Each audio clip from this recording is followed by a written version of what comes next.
Welcome to our channel. எல்லா நண்பர்களுக்கும் வணக்கம். இது உங்கள் ஆர்வி.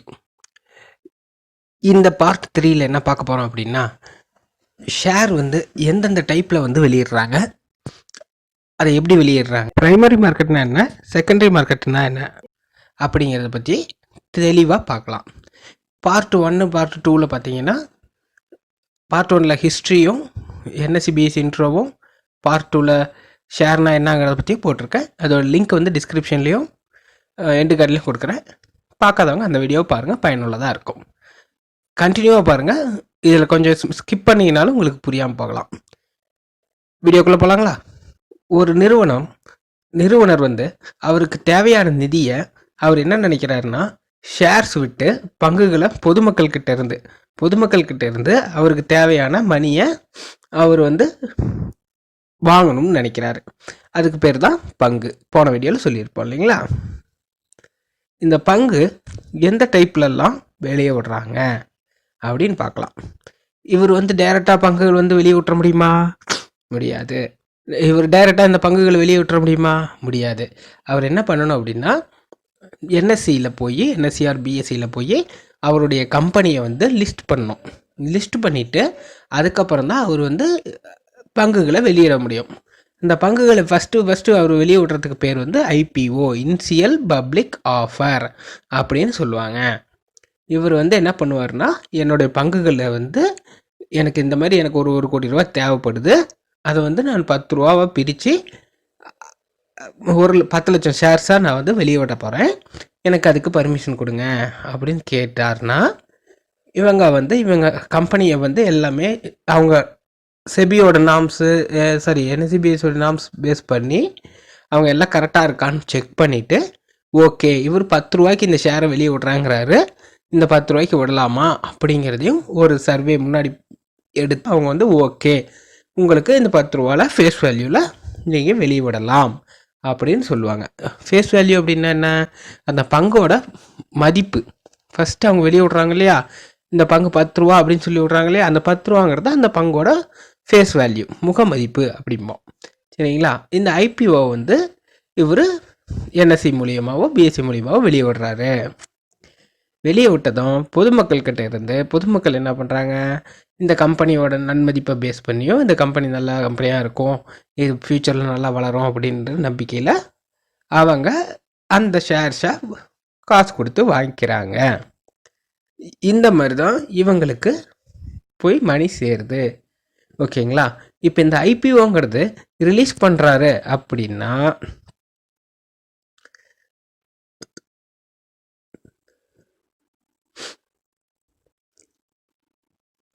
இந்த ஐபிஓ இனிஷியல் பப்ளிக் ஆஃபர் இதை ரிலீஸ் பண்ணுறாரு அப்படின்னா எப்படி பண்ணுவாங்க, இவங்க எத்தனை நாள் அது இருக்கும் அப்படி பார்த்தா மேக்ஸிமம் 4 to 5 நாளுக்குள்ளே மட்டும்தான் அது இருக்கும்.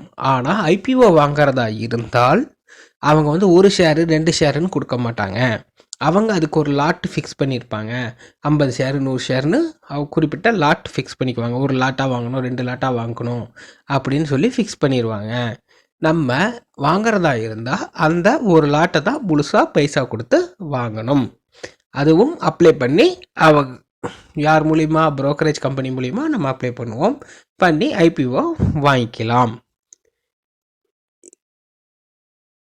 இது எஃபிஓ அப்படின்னு ஷேர் சொல்லி விடுவாங்க.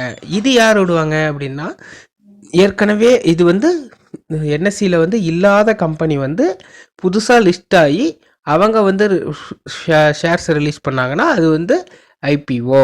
இது ஏற்கனவே கம்பெனி லிஸ்டான கம்பெனி, அவங்களுக்கு மறுபடியும் ஏதோ ஒரு நிதி தேவை ஏற்பட்டு எக்ஸ்ட்ரா வந்து ஃபண்டு வேணுங்கிறதுக்காக மறுபடியும் அவங்க ஏற்கனவே ஐபிஓ விட்டுட்டாங்க, இருந்தாலும் எக்ஸ்ட்ரா வந்து அவங்க ஷேர்ஸை வெளியே விட்டுறாங்க அப்படின்னா அது பேர் தான் ஃபாலோ ஆன் பப்ளிக் ஆஃபர்.